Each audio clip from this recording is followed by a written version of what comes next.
You're watching Power Media Network.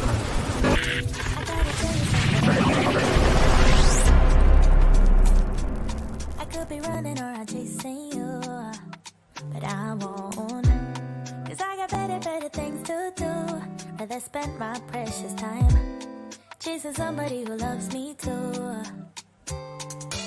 If I got $1 for every time you slam the door, I would be the richest girl alive, life. If you hadn't run away every time I asked you stay, you would sleep right next to me tonight. But you didn't know me, all you wanted was a game to play, and you couldn't handle what I ways. About your magic and your magic. Thank you for tuning in. If this is your first time joining us, welcome. We hope your experience is fruitful. Please feel free to visit our website to find out how you can join our growing family. While we are loading your experience, please do us a quick favor and hit that like button from whichever platform you're watching or listening on. Also, share so others may enjoy as well. And we hope you would consider hitting that subscribe or follow button so you can check out more of our amazing content. All right, let's start the show.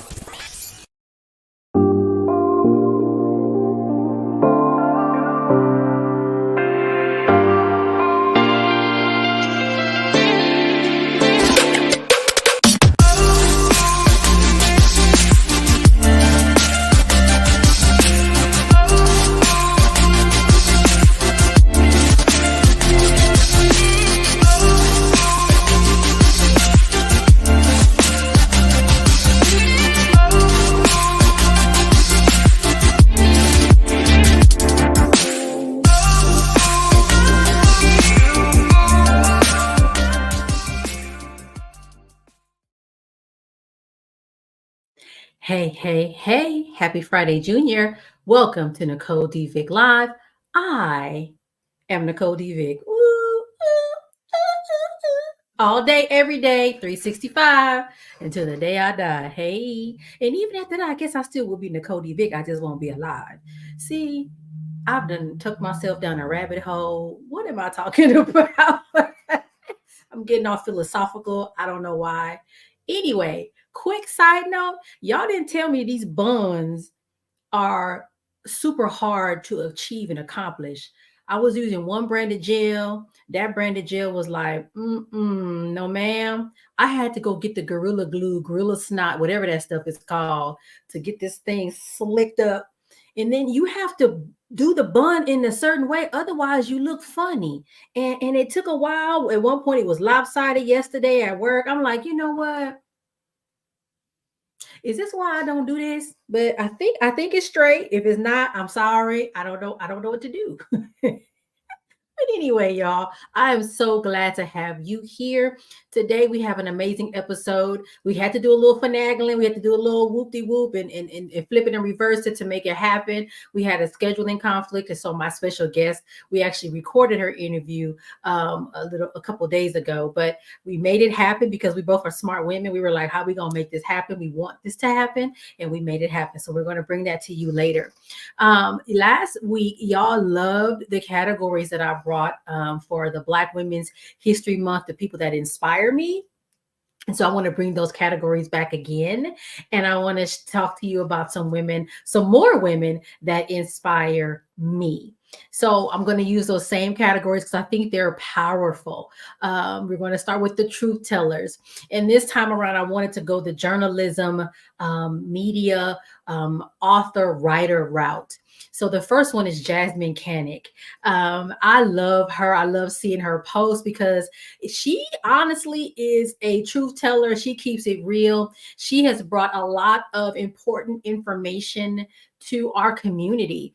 I use her voting guide, especially when it comes to voting for judges, because I'm like, baby, I don't know these people, but I really respect her opinion and I trust a lot of what she talks about. And she's done a lot of great work. She's a Gen Xer. Hey, hey, shout out to the Gen Xers. And she just won her seat for the Democratic Party. I know I'm going to mess it up, but I saw her name on the ballot. And of course, I voted for her. And she definitely got her seat. So I'm really excited about that. She was very vocal when that whole thing with that Ed Buck situation came around and our Black men were being killed, were murdered by that man. She was very vocal about it and pushing forward, making sure he went to jail and whatnot. So again, Jasmine Canick is one of my truth tellers, someone that inspires me. And if you're not following her, you should be following her on Instagram. I believe she also has a page on Facebook, and she may be on LinkedIn as well. The second one, also, I just feel like I always look for her news and information. Slauson Girl. Her name is Tina. She is an author, a journalist, a photographer. She has a book coming out. I think it's in pre-sale right now. She is from South Los Angeles, South Central Los Angeles, and her focus is on our community. So honestly, I'm gonna be real. I don't watch television. I do not watch broadcast news like Channel 4, none of that. Most of my news comes from Slauson Girl. I'm like, what's going on? What happened? I didn't know that happened. She was very vocal about the young woman that was found murdered. They found her body near the 110 freeway in Manchester some time ago. I remember actually citing her article in one of my papers for school. I have cited her in the chapter in my anthology, Triumph in the Trenches, when in reference to when they closed at Ralph's down the street from my house. It's been closed for like 3 years, and they just now actually got a vendor to come in to open up another grocery store in the community. So if you're not following Slauson Girl, you should be, because she is going to tell it like it is. I think she's that generation of young people, because I feel like I'm old, so everybody's young now. Young people that aren't afraid to say what the truth is and to speak it. Like, this is what's happening in the community, and push back against some of the narratives that I think a lot of us are accustomed to or expect. She's like, no. So follow her on Instagram. She's very prominent on Instagram. I believe she also has a podcast. I've seen her interview people. Really, really informative. And like I said, that's how I know what happened. What happened? I'm going on there to see what happened. So that's another truth teller. Now, my sages this week. Fran Jamat. Oh my gosh, I love her. If you have been a fan of Nicole Vick Live over the years, you would remember that she was on an episode that we did. Nomsa was there, Dr. Calfani. It was like an intergenerational episode where we had people from different generations speaking about their experiences. But Fran has done so much for this community. She has done so much overall around the concepts of social justice, health equity. She served on boards, founded organizations. She's done so much. So I consider her a sage, very wise. And on top of that, not a gatekeeper, right? Willing to share what she knows. Her backyard has become, I think they call it the Black Yard, where all kinds of events are happening, and she opens up her space to the community. So I really love what she stands for and just who she is as a person, just always willing to share. So Fran is one of the sages for this week. And then another one, Candy Lewis. She is also someone who I respect so much. I see her and she's always willing to share. I had a nail care as my self-care class, and I asked for some assistance with donations. She was like, girl, here's some cosmetics. Here's this, here's that. How can I help you? She does a giveaway for young ladies in high school who want to go to the prom and may not have clothing. And, so she'll collect donations of dresses and shoes, and then she'll go ahead and give those out. So she's awesome. She runs the Positive Results Corporation, and she's a founder of Black Women Leaders of Los Angeles. And her focus is really on domestic violence, suicide prevention, and all sorts of really, really important issues in the Black community. So yay to Candy Lewis, one of the sages, the profoundly wise people. And then the Pathlighters and the Waymakers. Angela Reddock Wright is one of them. She's an attorney. Actually, now that I think about it, both of these path lighters and waymakers are attorneys. I don't know where that came from, but it is what it is. Angela has a podcast. She's invited me to come on, I think more than once, to talk about important issues. And to me, that is an example or a key component of someone that is trying to make a path or light a way for others. Like, come here and tell your story. I want to expose you to other people and let's have this conversation. She's an expert attorney on workplace issues, all those kinds of things that, sometimes Black folk, we have problems with employment. We're concerned about those things. She's on the news a lot as a correspondent or an expert. So I really, really enjoy seeing her post because she wins all kinds of awards. She's at the galas, but she also is just very, very kind and knowledgeable and skilled in what she does. So I consider Angela a path lighter and a waymaker. And then finally, my other girl, Shelly Henderson, also an attorney. And Shelly is someone, again, that I met same way I met Angela. I didn't mention this, through a policy institute for Black women. And it just speaks to the nature of the sisterhood. Like, I might not know you personally, but hey, Shelly said, I wrote a book, you wrote a book. Let's have a conversation about this book. Let me put you in a space so you can meet other people. And I really appreciated that about her. She also has a very compelling story about her life journey, getting through school, some barriers that she sort of jumped over and made it to where she is. She's been in the White House.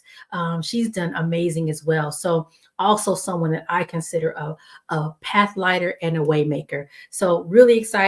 I think next week I'll do some more of these, but just wanted to share that with you all this week. I'm going to jump right in. So I want to introduce to you our interview guest, do her bio. Then we're going to go to commercial, and then we're going to go ahead and play that interview that we pre-recorded. Because like I said, she's like, girl, I can't do it at the last minute. And I'm like, girl, but I already told them you coming. We made it happen. So I'm going to introduce to you Dr. Thela Thatch. She is an expert in innovation, an innovator in the field of equity and transformation. She is an HR expert as well. She's a visionary founder and chief equity officer of both Thela Thatch Consulting and the nonprofit Time to Dream Foundation. She has a 20-year career devoted to human resources and equity strategies. Now, she just wrote a book, The Diversity Dilemma, but that's not her first book. She actually has other books that she's written as well. And so I'm really excited to bring her on. She has a PhD in public policy from Walden University and a wealth of experience as a faculty member at Walden. She continues to inspire positive change through her diverse work portfolio. She has a groundbreaking Mrs. HR in a Box. It's an initiative that helps small organizations, get their HR stuff together, because you got to make sure it's together. Now, this interview is going to be so compelling. So I'm going to go to commercial and we're going to play the recording of this interview. I will be in the chat, chatting it up with y'all. And then I'll come back at the end and wrap it on up. All right, let's go to commercial.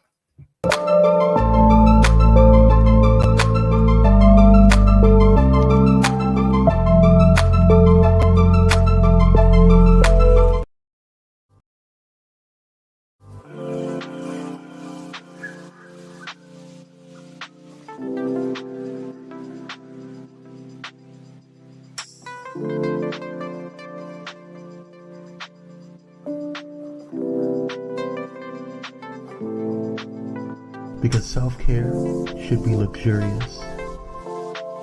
Luxor Noir.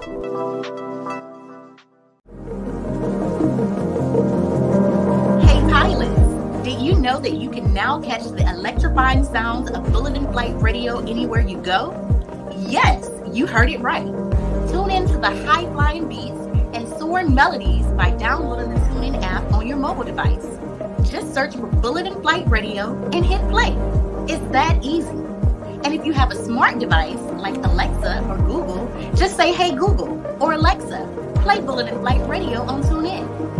Experience the rush of adrenaline wherever you are.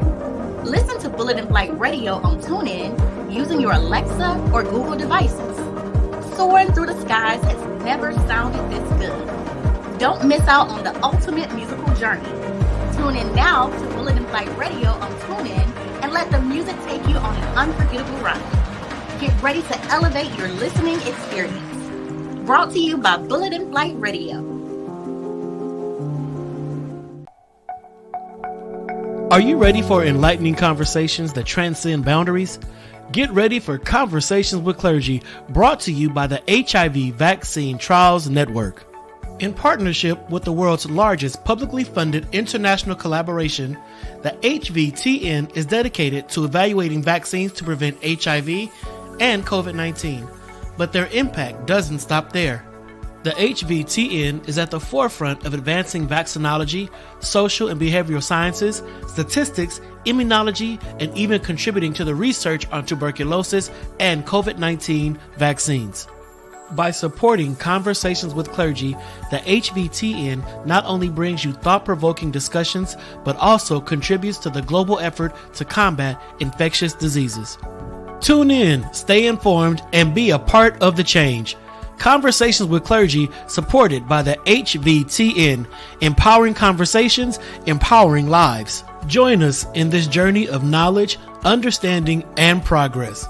Conversations with Clergy, proudly brought to you by the HIV Vaccine Trials Network, because together we can make a difference.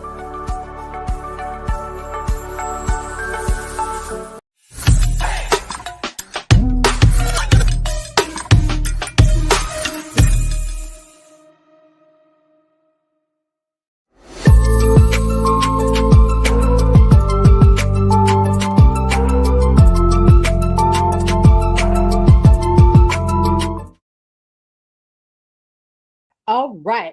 So I'm so happy to have my special guest this evening, Mr. Thatch.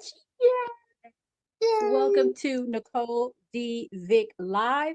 And I just want to say this before we get into this interview. You know, life happens, schedules go one way or the other, things happen. And I just want to thank you for being open. You weren't, it turned out, can't make it Thursday. Well, you were open to like, let's figure this out and make this happen. So thank you for that. That is, I think, a testament to the sisterhood, the friendship, the type A smartness of both of us combined. Like, we gonna make this happen. That's right. I am so excited to be here, and I just love talking to you anyway. So to talk to you on your podcast is just a special, special treat. Yay. Now tell the people how we met. Do you remember? Oh my goodness, yes. I was doing a fellowship at the county. I'll just say the county since it's so big. That way people won't know exactly. But I was working for the Office of Diversion and Reentry. And it was the first time I'd ever even heard of such a department. It was a brand new department set up to help make sure that people didn't continue going in the cycle of going into prison and going back to prison, but to get them to stay out of prison and out of being unhoused. So I had never heard of it. Anyhow, we were in the same building, and I believe that's how we met. And I was walking, right? Did we meet at no, that's not how we met. Oh, that's not how we met. I'm gonna tell you how we met. Okay. But that's right, my memory. I'm a little older, so my memory. I remember really getting to know you from working at the county, but we met through Law Pie. Through Law Pie, but I was thinking about when we made a soul connection. I'm sorry. So you tell me how we really met then. You're right. So we met through Law Pie. And for those of you who don't know what Law Pie is, Law Pie stands for Los Angeles African American Women's Public Policy Institute, and it is a fellowship. And I was interviewing because I had applied. And so I had made it to the interviews, come in and talk to the people. And at that time, it was at Crenshaw High. I think probably because Patrice was still I think she still does, but it was at Crenshaw High. So I remember I had got dressed up and I went in there. You interviewed me. I can't even remember the other person that interviewed me with you. I just remember you. And we was like, yeah, okay. And we started talking. It's so hard.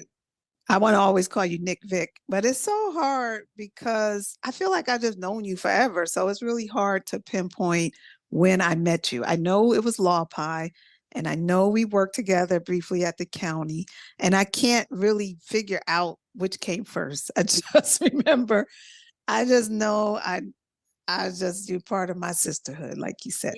Indeed. And it's been an amazing experience. Law Pie was amazing. And like you said, I think that was one of those pivotal moments. I think you were coming out of that building, we'll just say that building.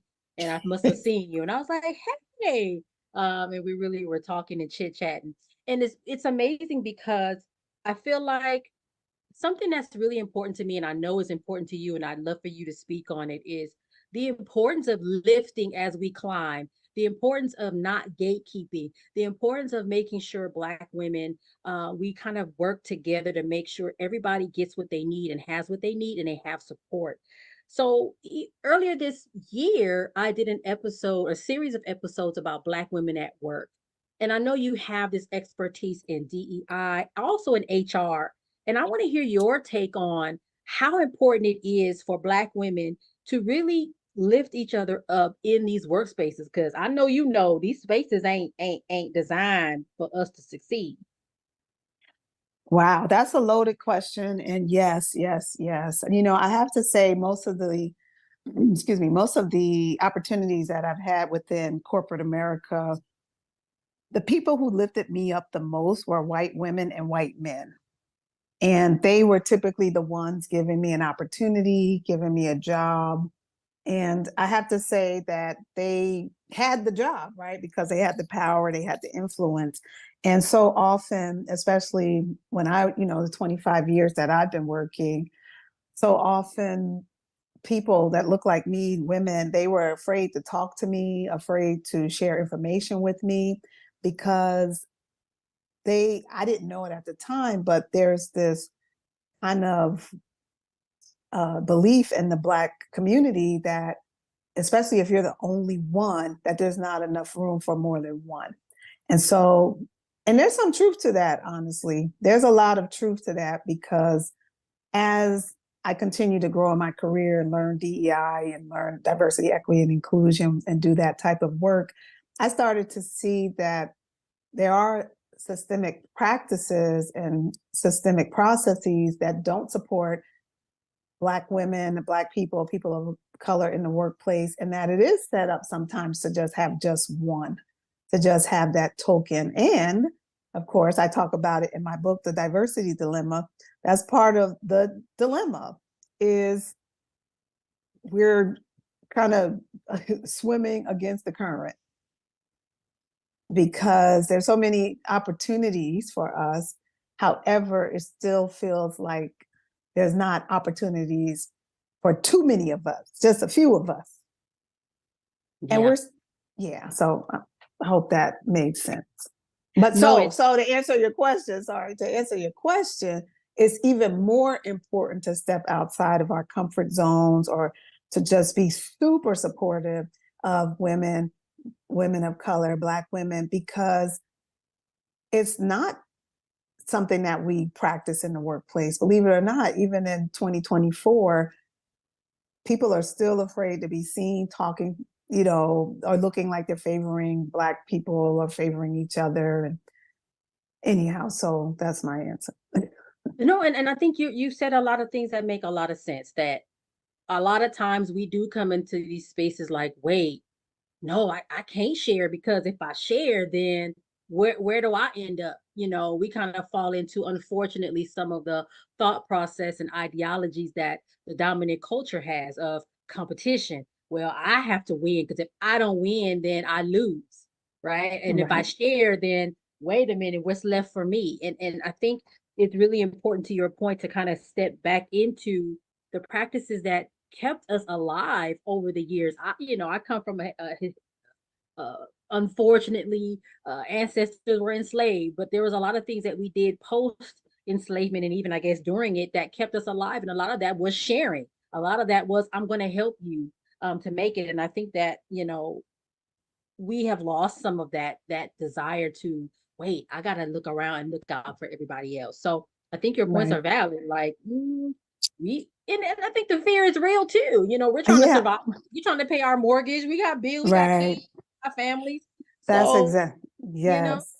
That's exactly what I was going to speak to briefly next is fear. Is that is, as a human resources professional for over 25 years, I've been working with employees, and I'm not exaggerating that I've worked with thousands of employees. Anytime I've been in a leadership role, I have been responsible for over 1,000 plus employees. And so yes. So I was the HR manager for like 2,000 employees. And then I was the HR director for 1,500, right? So I always had these big numbers of people. And with that came a lot of employee relations issues. And almost all of them were stemmed in fear of getting in trouble, speaking out. So then you magnify that with being a person of color who's afraid to come out of their lane, afraid, right? Because just all the employees in a lot of cultures are fearful anyway. And then you add being a minority or of someone of another group, then it just magnifies that. yeah, for sure.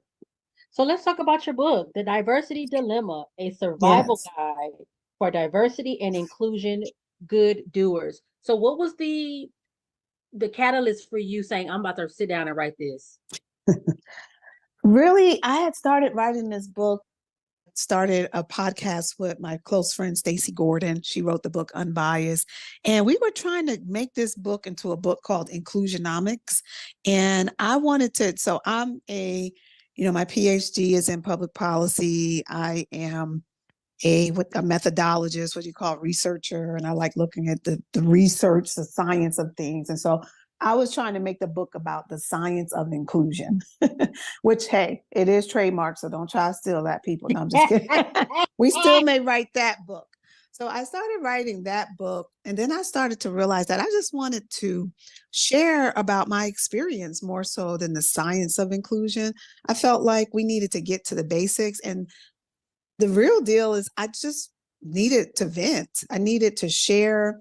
I needed to talk about some patterns that I've been hearing from people, all people in the workplace, queer people, all types of people, no people left out. But I wanted to write from a Black woman's perspective because I'm Black. I heard you say that before too. Like you said, Happy Women's Day. I'm Black. So I'm going to say Happy Black Women's Day. But because I'm Black, I truly believe that if you can care for the Black woman in society, you can care for all people in society, because typically we are treated less than all types of affinities, all types of people in society. So anyhow, when I wrote the book, that's what was in mind. And it was pretty much like therapy for me. I'm talking about my situations at different organizations and how, for example, I wasn't aware that I was being gaslit. I didn't have vocabulary for the experience. I'm just being gaslit. I'm like, what? I didn't know what that was called. I wasn't aware that I was being groomed to be an overseer. I didn't know what that, I would not have, I thought it was a meritocracy and I was promoted because I had a master's in business. I thought, I'm laughing. I can't even say it without laughing. I mean, I thought I was being promoted because of art, and that I had earned my way to this new position. And then I get into these positions, and not once did anyone want to hear about my strategy, about my business degree, but they were more concerned with how I could control other people of color and women and people who look like me. And I was just always confused. Let's just say that when I was in these jobs, I was always confused. And I was writing this book hoping to unconfuse some folk, to say, if you feel, and I felt like I don't want to use the word, so I'll just say local. I just felt like I was imagining things. And then there were so many times, Nicole, that I felt just inadequate, stupid, insecure. I struggle with imposter syndrome, just feeling like oh well, I went to the wrong school, I wore the wrong clothes, I had children too early. Like it was 50,000 reasons that I was not good at the job and I was not good enough. And so I wrote the book to say all of those things are false. It's not you. It's typically the organization is just not ready for the initiative, and they're definitely most likely not ready for you. So that's what the Wow. book talks about. Yes. Now, y'all can't see us, but as she was talking, my head, I'm nodding my head to the point where my head is about to come off of my neck. Because as all of you know, I'm writing my dissertation on the psychological safety of Black local health department employees. Everything that she said is things that have come up in my research, in these interviews. Everything that she has said I've experienced, I'm like, and literally sitting be at work and like, am I an idiot? And I'm like, I know I can't be dumb, but I really feel like Yes. it is not that you're dumb, but it's like whatever's happening is they're making you feel that way. And I feel like honestly, it's an attempt to keep you unsettled, to keep you off kilter a little bit, to keep you just a little bit, so that you don't push too hard. But I have sat, literally talking to my daughter, and I said, Andrea, I honestly be like, am I an idiot? Because it just doesn't make sense of how X plus Y is not equaling Z, but at the same time, I'm getting awards and certificates and trophies. And oh my God, you're a rock star. And I'm like, but am I? Because if I Yes. wasn't, Yes. then Yes. why this ain't happening? Right. And I Right. be literally perplexed. Like, what Yes. is really happening? So yeah, if Yes. y'all could see me, my head because I Yes. literally everything that I understand. And the other thing I'll say is everything that you're saying applies to every Black person in every industry. I don't care if they're in the entertainment industry or they're bricklayers out there laying bricks or building a wall. Same situation and issues occur across the board. So I'm Yes. glad you wrote this book. Um, Yes. and you're speaking my language. I opened it and I saw things like equity, and I'm like, yes, yeah. Yes. So Yes. what It do we is. do now? What is the next step for us? Because I feel like there's this growing body of knowledge that a lot of the things that we thought were working for us are not working. Where do we go from here? So, one of the things I talk about in my book, and I wanted to try to keep it as simple as possible, are the 7 A's, the 7 D's, and the 7 R frameworks. And so, where do we go from here? Number one is when you're working in equity and inclusion and belonging, number one, the corporation has to own the initiative. It is not for that DEI person or DEI leader or head of the ERG to turn this massive battleship around. It is for the CEO, the C-suite, the leaders of the organization, and the entire organization to turn it around. And so what I found is that they put the onus on one person or that one person and their whole staff and say, and it's a great way to make that person a scapegoat and say, well, Thela wasn't good enough. She wasn't smart enough. That's why we couldn't get, we tried to get the DEI off the ground, but Thela was the wrong person. And so you see this pattern happening. And so then they put Nicole, future Dr. Nicole Vick in, and they say, oh, we tried Nicole. So now 4 years have passed. Nicole quit, 2 years. Then they throw Susie in. Oh, see, Susie can't get it either. No, it wasn't our responsibility. So in the same way, and I always like to bring in human resources and business, strategy, in the same way you would hire a marketing team and that CEO would have set goals for that marketing team with, uh, targets and deliverables to hit. That DEI person needs that same type of strategy and support from the senior leadership, the CEO. So that's one of the big things that we don't see at a lot of organizations. There are a small few where those chief diversity officers and DEI people are getting the support, and they're coming in to execute. They're coming in because a plan was there. So my book talks about beware, like be wary and beware. If you're being tapped on the shoulder, it feels like an honor, but it can actually be one of the most harmful things that not only happens to the organization, but happens to your mental wellness, because you could be in a place where you're just going to be a token. And I heard another person on your podcast talk about being like the mammy. And I've had that said to me, and I didn't even realize that was happening either at the time. But one of the leaders, senior leaders, would say to me, "Oh, you're doing great. You're nurturing. Just keep being nurturing to the employees." And I thought that was a compliment. I'm like, okay, I'll just be a nurturer. I didn't know they wanted me to express milk out of my breast. Okay. Okay, don't get me started. So back to what can we do? We can be aware of these phenomena that happen, and don't be so quick and easy to take a job that's really or go, on a path that doesn't align with your own personal goals. So back to the frameworks. I'll just say really quickly, the 7A framework shows you what an organization should be doing. So it should be acknowledging, being aware, aligning. It should be ready to have some type of action. It should be authentic. And they should be held, they should not have any problems being held accountable. And, we hear this all the time. Oh, every organization's at different stages of their journey. But seriously, we're like, the Equal Pay Act, and this is where my public policy comes in. The Equal Pay Act, if I'm not quoting this wrong, please forgive me, but it was pretty much in the 1920s when the Equal Pay Act was created, okay? 1920 something. So I think we've had enough time to get to awareness. People have had enough time to understand what the word diversity and inclusion means. Right. So we're having these same conversations. Let's define diversity, inclusion, and equity.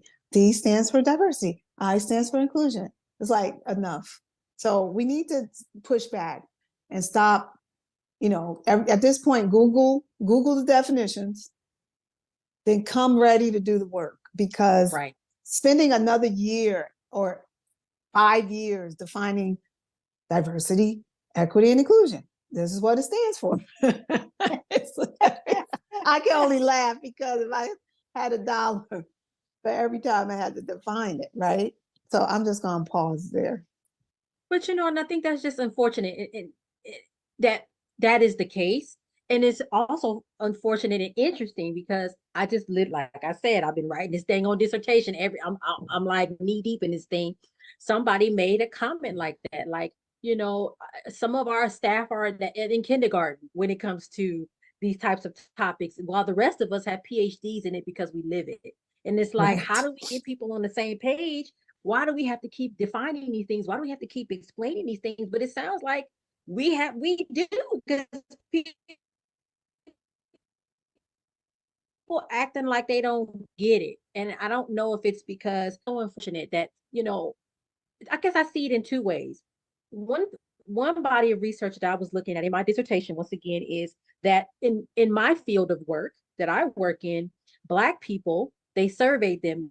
Black people say we are the most confident and willing to work in issues on race equity, the social determinants of health, which to me is DEI for public health where I work. But yet they treat us so poorly overall in our industry. And it's like, interesting. You have a group of people that say we are more confident than anybody else to address these very, very important issues. But when we get into these workplaces, we're relegated to these lower paying jobs. Nobody listens to us.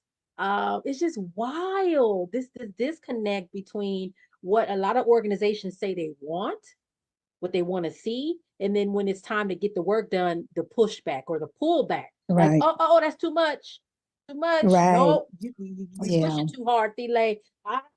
And then it's like, well, wait a minute, what you hired me here for to do? Right. Some of the responses that I received when I was doing this work would just blow my mind. So I was talking my very first maybe week in the job, I was talking about diversity, and I was pulled to the side and said that was a polarizing word. Then I was trying to teach, So I could, for almost a year, my role, I couldn't use the word diversity. I could only use, so one of the safe words was always inclusion and inclusive leadership. And so that became a strategy for me. That was the approach I could have, was to say, and this happened in every role, where I had to say inclusive leadership. They could understand that. And so then microaggressions. So we spent a lot of time talking about microaggressions until I received tons of pushback that it was condescending. They didn't like the word. They didn't like how I was just blown away. And then one of my experiences that really stood out to me, and I really wasn't very proud of how I showed up during this time, because by this time I was fearful for my own job, and I would get pulled into senior leadership and discussions around what, quote unquote, what are the Black people doing? And quote unquote, why are the Black people doing X, Y, Z? Well, so it may be, what's Nicole doing? I'm like, I'm trying to lead a whole initiative and you're asking me about one person? And that would happen a lot.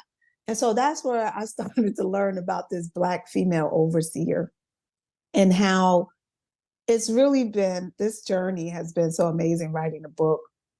And one of the biggest influences in writing this book is Percy's book, Rest is Resistance. And she talks about, yes, oh my goodness. So she talks about just the parallels between now and the plantation mentality, right? And honestly, this is, and maybe catch me on a better day or another day, but honestly, I don't see much of a difference from the antebellum plantations and the work environment that we have now. Yes. And so a lot of this has carried over into our workplaces, where, you know, Black people, all people, but mostly people of color, are kind of taught, and they know to stay in their lane. They show up, and we could be here all day covering. But what's so wonderful about today is at least we have vocabulary for it. We're being able to talk. We're talking about it now on this podcast. People, you know, there weren't too many people talking openly about this when I first started this work almost 9 years ago. So last thing I'll say, when you say, what can we do today, is I'll go back to the rest is resistance, and it's take care of ourselves. It's working from not even a full cup, but giving from a saucer. Like in my head, I have a teacup with a saucer, and people only get from the saucer. Yep. That's it, even in the workplace.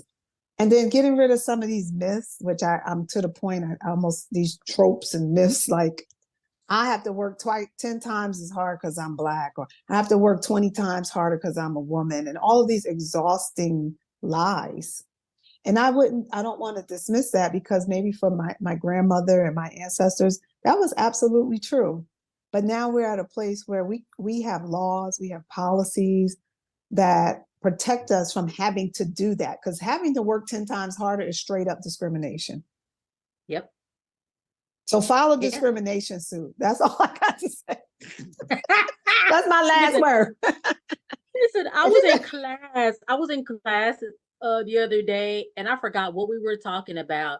And I had made a comment, and one of the students said, "But Nicole, what are employees supposed to do in the meantime while they're working in these toxic work environments, and things are happening? What are they supposed to do?" I said, "Go on medical leave and call the union." I said, "I mean, I don't know what to tell you." I said, "Because to me, it is not the responsibility of the worker that's being harmed to have to figure out how to fix the thing. The thing is what needs to be fixed." Now, to your point about self-care, you do need to take care of yourself and have that responsibility of preserving yourself, because nobody else is going to do that.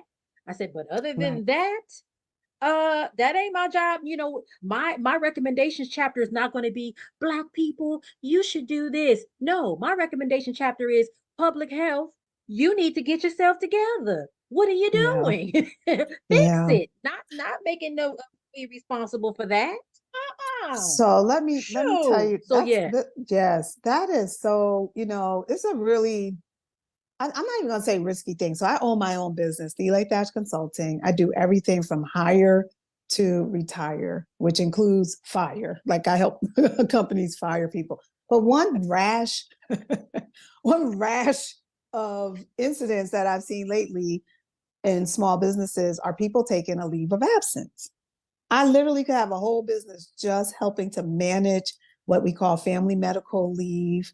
And California has CFRA, which is the California Family. Oh my goodness, don't hold it against me. The R part. I can't remember right now. But CFRA is the equivalent of FMLA in California for employees who don't have 50 employees.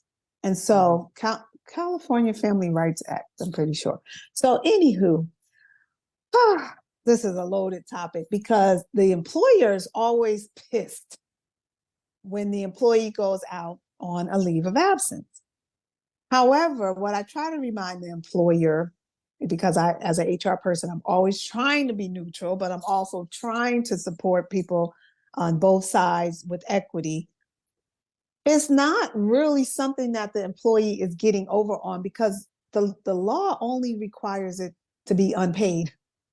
It's job protection, but it's unpaid. So they're not making money. Right. Okay,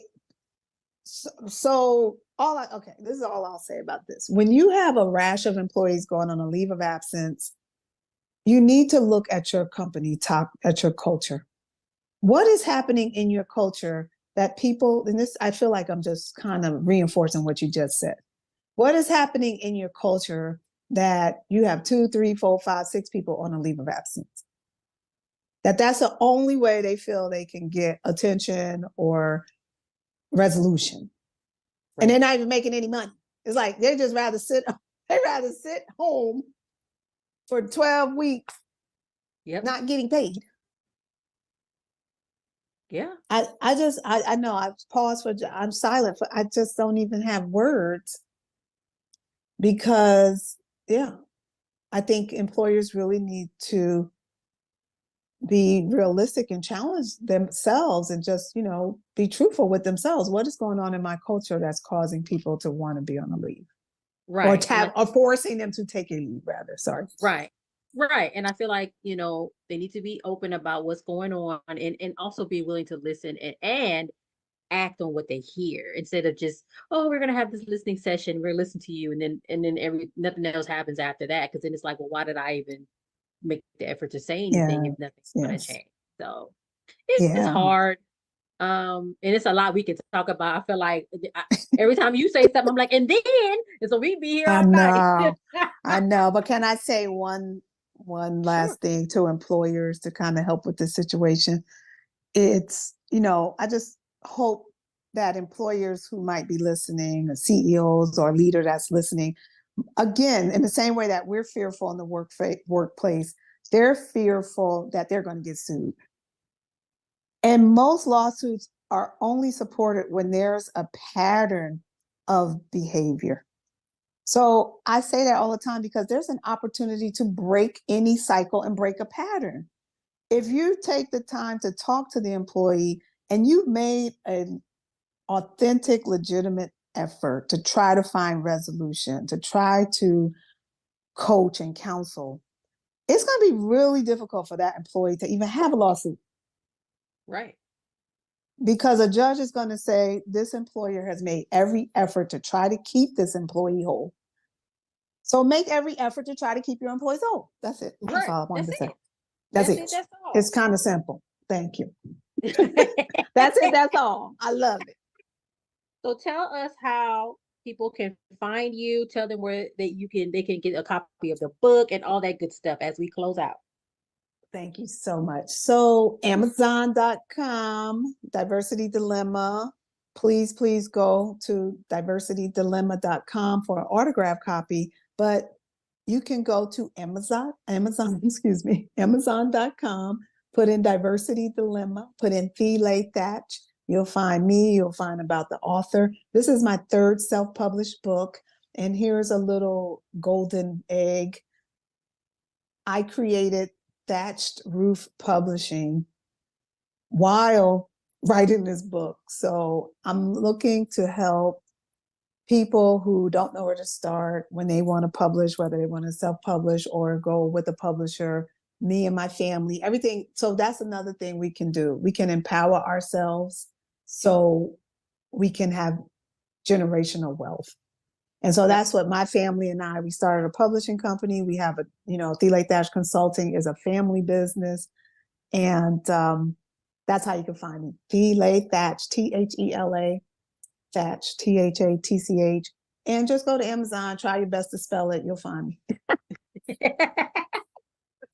Okay, don't say nothing when I come to you with we're supposed to publish something together anyway. And as soon as I finish this, we can figure out what I still have our draft and it is ready. I'm ready. I still got our draft. I got our notes, our outline. That's the first tip. Get your outline together. Absolutely. Absolutely important. I thank you so much for joining me tonight. And thank you for, again, we made it happen and I'm excited about it. So thank you so much for coming by. I'm so grateful for you. You are just a fabulous role model to me and so many people. Keep doing what you do. Thank you so much.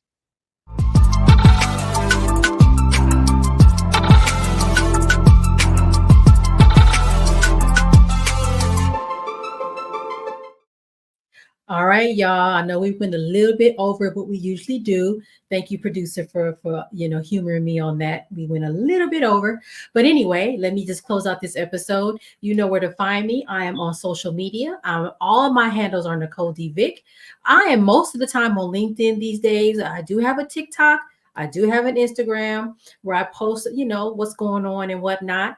So follow me on my social media handles. And please, please, please share these videos with your friends and your family. And thank you for watching. Come back next week. Oh, I forgot to talk about my website. www.NicoleDVick.com is my website. You can purchase my books with an S, books.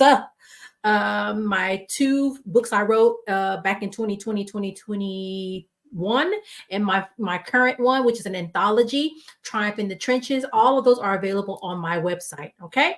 All right, you guys, I will see you next week. We have a whole bunch of folks coming. Actually, some of the authors from that anthology are coming next week. All right.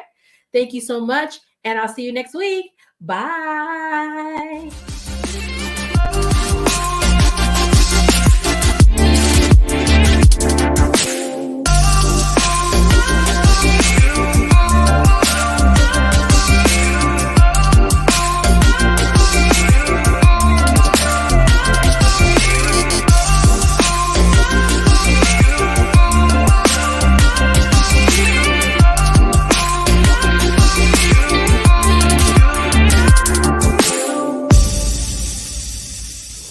Thank you for watching Pyro Media Network.